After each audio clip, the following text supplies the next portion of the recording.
is up, youths and viewers? My name is Kiss, and welcome back to KTP Network. Today I'm reacting to Resident Evil 9 Requiem demo gameplay, creature reveal, first and third person, sanitarium, and more. I think first and third person is an ingenious idea, especially because people like me love playing in third person, even though first person has its uses and, you know, it's definitely more immersive. But let's see what he has to say. Let's watch. Gross. I already saw this so many times, bro. I don't want to see it again. But, okay.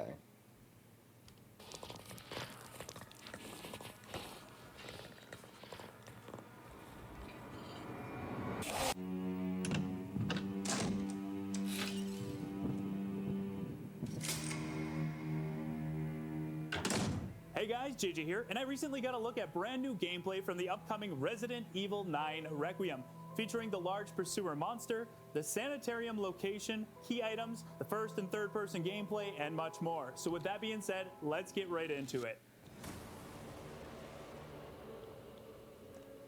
Resident Evil 9 Requiem is just around the corner, and the demo is slowly rolling out to the public with play sessions at Gamescom and PAX West, with a very likely public release shortly after. The full hands-on demo opens with Grace strapped to a gurney inside a sanitarium. The first thing that stands out is the level of detail in Grace's face and hair. You can actually see her head red and irritated from being hung upside down, and the strands of hair look incredibly lifelike. Capcom spent a big chunk of their developer message talking about the hair, and honestly, I can see why. That was so unsettling. From the gurney, she quickly gathers her bearings. It's revealed that they were draining her blood, and she's already lost quite a bit of it. Something I noticed when comparing the third person and... Yes, I said this in the demo gameplay, like, she's losing blood, because I feel like it's an antidote for somebody.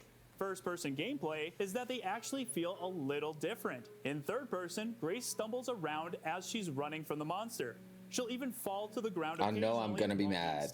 To balance this, the creature moves slower and doesn't attack quite as aggressively. In first person, Grace doesn't fumble at all, likely to avoid motion sickness. Great. But the trade-off is the creature is much more relentless, keeping the pressure on the player. Speaking of the creature, this thing is terrifying. It feels like a twisted hybrid of the giant baby from Donna Beneviento's section of Resident Evil Village. Some people are speculating it could be Lisa Trevor, but personally, I don't think that's the case. This section doesn't seem to take place in or around Raccoon City. I've floated around the theory that it could actually be an infected version of Alyssa Ashcroft. I thought so too. Looking closer at the gameplay, the monster clearly has like why is she strapped and having blood siphoned out of her, you know?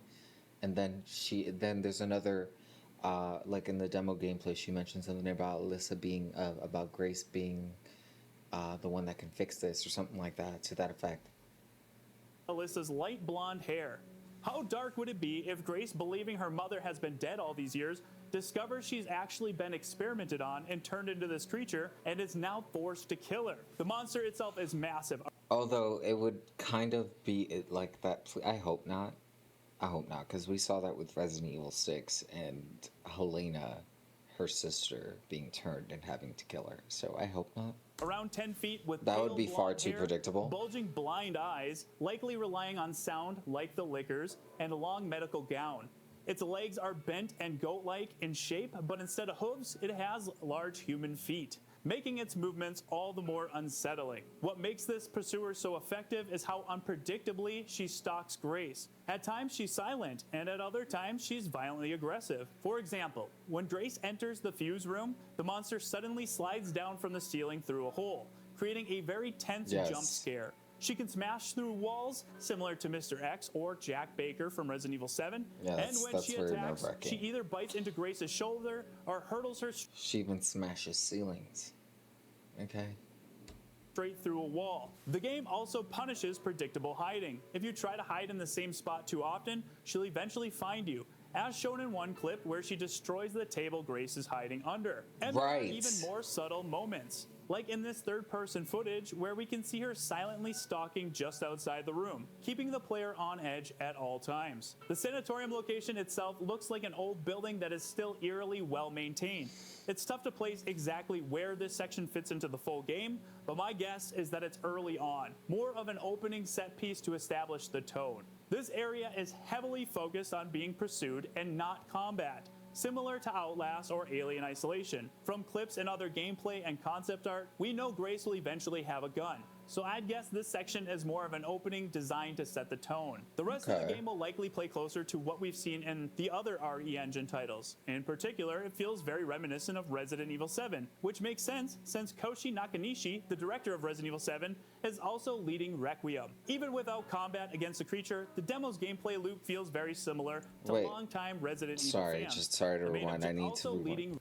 Since Koshi Nakanishi, in particular, it feels very reminiscent of Resident Evil 7, which makes sense since Koshi Nakanishi, the director of Resident Evil 7, is also leading Requiem. Even without combat against the creature, the demo's gameplay loop feels very... I see what they're doing. So when they need a horror-based game, they get this man. And then when they need an action-based, they'll get somebody else. It's interchangeable. It's a smart method. Very similar to longtime Resident Evil fans.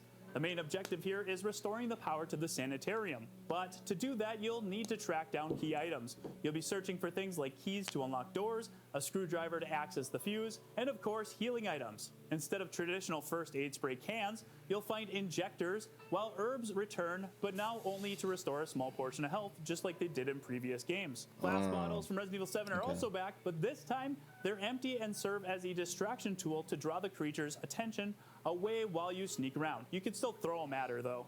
Another I hate using glass bottles. Empty ink ribbon I don't like using them unless I gotta distract, but I hate it. Functional when the final game is released, and you'll have a save system similar to classic Resident Evil games. Overall, this demo sets the tone of what Capcom is aiming for with Requiem. The constant tension of being hunted while you're forced to explore, solve puzzles, and push forward through a beautifully detailed and ominous sanitarium. Grace feels similar to Ethan in the sense that she's an ordinary person thrown into an unimaginable nightmare, but with the difference that she shows more personality in her reactions and presence, something that really stands out in the gameplay. I'm very much looking forward to the full game when it releases. I know that I was supposed to portray her being frightened and afraid, but it looks like she was scratching her scalp.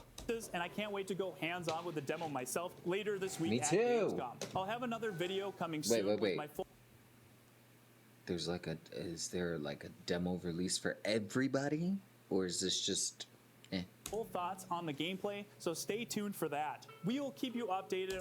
Because if you guys are looking for the demo, it's in my videos, so go check it out. On all the latest Resident Evil 9 news, so be sure to leave a like and subscribe. But now I want to hear your thoughts. What did you think of the gameplay we discussed? What are your thoughts on Alyssa Ashcroft potentially being the large infected pursuer? And are you excited for Resident Evil 9? Let us know down below in the comments and let's have a discussion about it. If you enjoyed this video, please leave a like. Is that it? Is that it? You're going to show us your Discord and stuff? Okay, sounds good.